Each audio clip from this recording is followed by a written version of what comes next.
तुम कहाँ जा रही हो? इसे रोकें। नीलम, तुम क्या समझती हो? यहाँ से जाके इनकी नजर में मुझे बुरा कर दोगी? नहीं आपा, मैं तो वैसे ही जा रही थी। मुझे पता है, अब तुम्हारे शौहर हैं ये, तो तुम पूरा पूरा हक इन पे जमाना चाहती हो। अरे नहीं नहीं जुबैदा, ऐसा नहीं है। आप नहीं चाहते कि मैं आपकी बीवी से बात करूं? आपको बुरा लगता है? नहीं नहीं, आप कीजिए बात, आप कीजिए बात जो आपको करनी है, कीजिए। मुझे पता है कि तुम्हें यहाँ लाके मैंने खुद को तुम्हारे मुकाबले में खड़ा कर दिया। अब तुम इन पे बराबर का हक समझती हो ना अपना? मैं तो ऐसा कभी सोच भी नहीं सकती आपा। दावत में जो हुआ है तो उसके बाद। अरे मैंने कहा था इसे, कहा था कि आपकी हर बात माने। भूल गई होगी ये, इसलिए ईसा के साथ आ गई। लेकिन आप ही ने तो कहा था कि मैं ईसा के साथ ही जाऊं।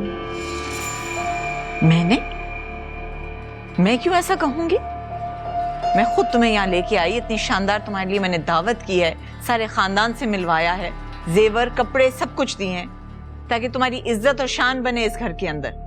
मैं कहूंगी कि तुम अपने खालाजाद और फुप्पीजाद भाई को यहाँ पे लेके आओगी और दावत में उसके साथ आओगी? नहीं, हो सकता है मुझे सुनने में गलती हो गई हो। ईसा को भी ये लग रहा था तो। वैसे आपको भी साथ सलाम है, अपनी नई बीवी के लिए अपनी बेटी का भी ख्याल नहीं किया। मैं होती तो 1 मिनट बर्दाश्त ना करती उस लड़के को। बिल्कुल सही कह रही हैं आप, बस ऐसा नहीं होना चाहिए था। मुझे एहसास है अपनी गलती का, दोबारा ऐसा नहीं होगा।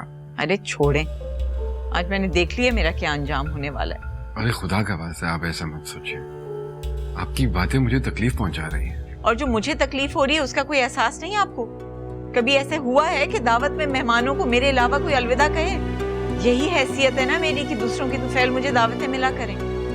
ठीक है, यही हैसियत मेरी रह गई है, यही मेरी किस्मत है, तो यही से बर्दाश्त कर। अरे नहीं जुबैदा, ये आपका घर है और आपका ही रहेगा। भाई आपके हुक्म के बगैर तो पत्ता नहीं हिल सकता है।